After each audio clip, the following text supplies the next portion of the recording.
अस्सलाम वालेकुम दोस्तों, पेश खिदमत है कहानी लेटते ही नींद आ गई का 18वां हिस्सा। ख्वाबों में सफर कर रहा रमीज अपनी जिंदगी और खुद से जुड़े लोगों के हर गुजरे कड़वे हकीकत से रूबरू हो रहा होता है। उसे ख्वाब में ज्यादा बेचैन देख लाइबा उसे धीरे से आवाज देकर उठाने की कोशिश करती है।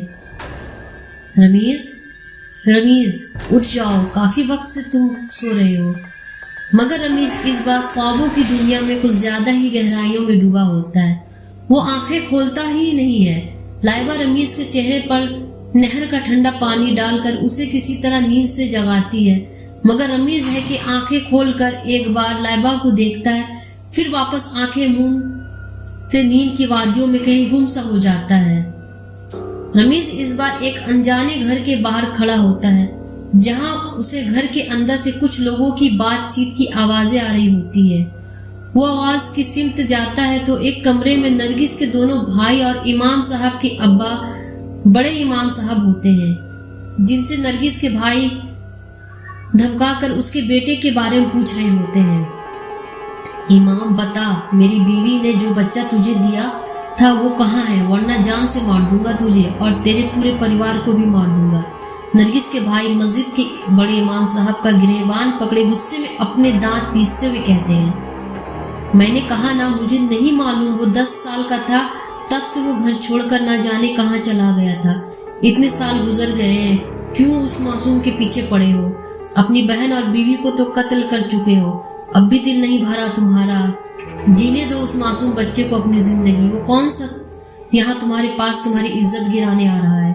मस्जिद के इमाम साहब खुद को नरगिस के भाइयों से छुड़वाते हुए कहते हैं, भाईजान आप जरा पीछे हटे, ये बूढ़ा ऐसे नहीं मानेगा, मैं अभी इसे जरा समझाता हूँ, सब उगल देगा। कहते हुए नरगिस के छोटे भैया इमाम साहब को थप्पड़ पे थप्पड़ मारने लगता है। फिर अपने पैंट के जेब से बंदूक निकालकर इमाम साहब के पेशानी पर रख देते हैं, जिससे वो काफी डर जाते हैं। मार खाने की वजह से उनके नाक से खून भी बहने लगता है। रुको बताता हूँ, एहसन शहर में है, मगर वो हर महीने के आखिर में वो आम के बागीचे में मुझसे मिलने आता है, क्योंकि मैंने उसे गांव के अंदर आने के लिए मना किया है। इसलिए बाकी वो कौन से शहर में कहाँ रहता है, क्या करता है, मुझे कुछ भी नहीं पता।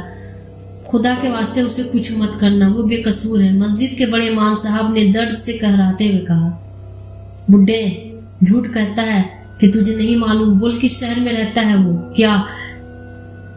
क्या करता है और कहाँ रहता है, पूरा डिटेल मुझे उसका बता। बताता क्यों नहीं, बोल। नरगिस के भाई ने मस्जिद के इमाम साहब को मारते हुए कहा, मैं सच कह रहा हूँ, मैं नहीं जानता वो कहाँ रहता है। बदले की आग ने तुम दोनों भाइयों को वहशी बना दिया है। जिसकी गलती थी उसे सजा मिल चुकी है, उसकी औलाद को तो छोड़ दो। और तुम्हें शर्म नहीं आती कि एक बीमार बुजुर्ग पर तुम दोनों मिलकर जुल्म कर रहे हो? इमाम साहब ने गुस्से में रोते हुए कहा, छोड़ दे छोटे से, फिलहाल आने दे उस लड़के को आम के बागीचे में, वहीं पर उसका भी काम तमाम करेंगे। नरगिस के बड़े भाई कहते हैं तो उसके छोटे भाई इमाम साहब को छोड़ देते हैं और वहां से चले जाते हैं। या अल्लाह, ये मैंने क्या कर दिया? मेरी वजह से एहसन की जान अब खतरे में पड़ चुकी है। या अल्लाह, मुझे माफ कर देना। मस्जिद के बड़े इमाम रोते हुए कहते हैं। तभी इमाम साहब की तबीयत बिगड़ती है और उनको दिल में शदीद दर्द उठता है और दिल का दौरा पड़ने से उनकी मौत वाक़ई हो जाती है। रमीज ख्वाब में यह सब आंखें फाड़े देख रहा होता है और खुद में कहता है, या अल्लाह, मेरी मोहब्बत इतने लोगों के लिए सजा बन गई थी, मुझे मालूम ही ना था।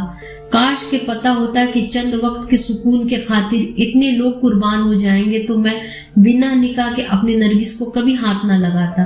काश मैं ये गुनाह ना करता, काश के मैं नरगिस को छोड़कर कभी ना जाता। सब कुछ खो दिया मैंने। उसकी सारी बातें लाइबा जिंदादी सुन रही होती है। फिर वो खुद में कहती है, काश रमीज, तुम उस रोज मेरे दिए हुए बेरी के फल तुम ना फेंकते तो आज तुम्हारे पास दौलत के साथ साथ तुम्हारा परिवार और तुम्हारी मोहब्बत नरगिस भी होती।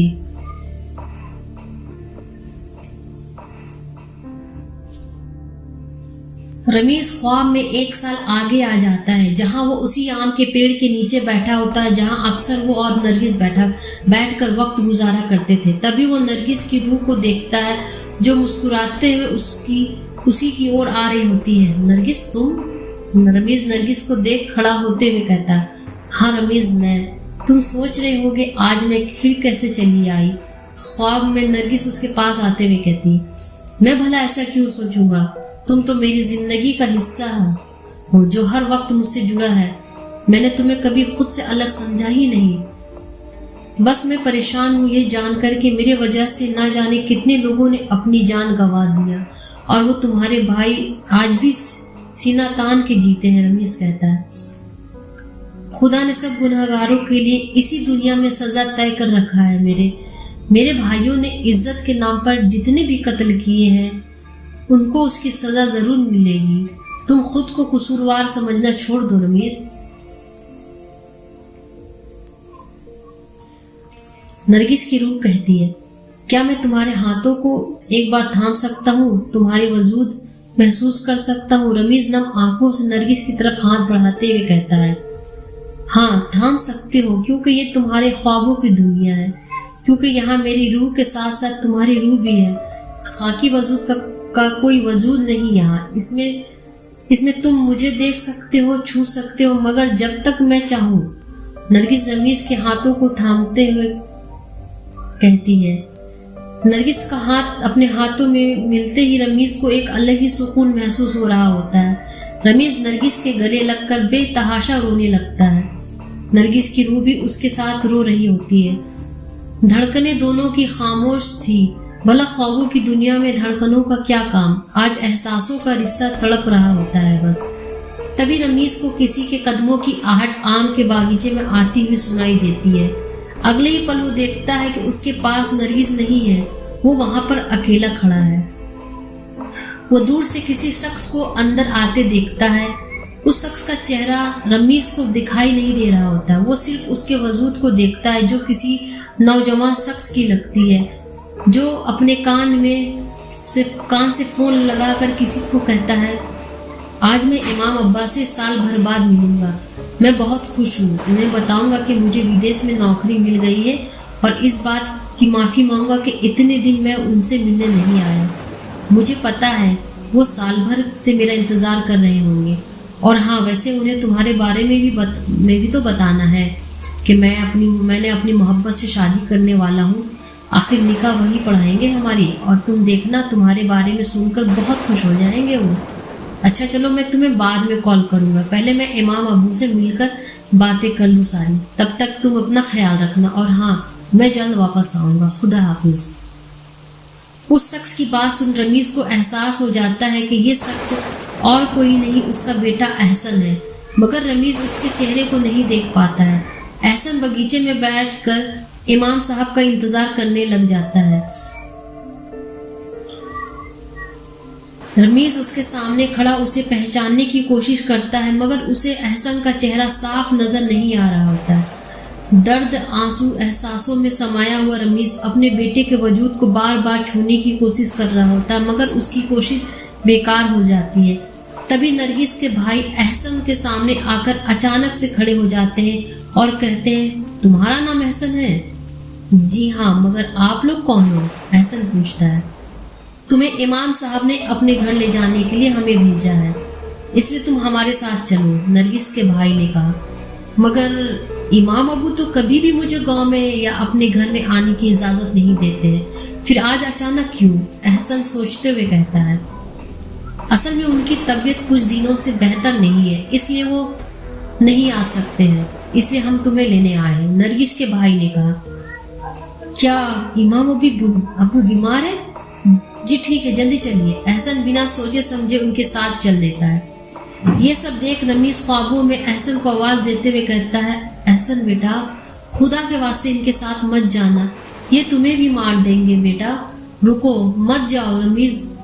रमीज एहसन को आवाज़ देते हुए अचानक ख्वाबों की दुनिया से वापस लाइबा की दुनिया में आंखें खोलता है और हैरान व परेशान लाइबा की तरफ देख रहा होता है।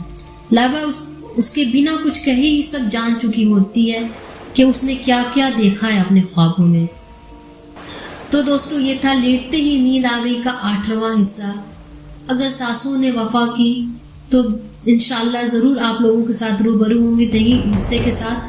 تب تک کے لیے مجھے اجازت دیں اور دعاؤں میں مجھے یاد رکھیں. خدا حافظ.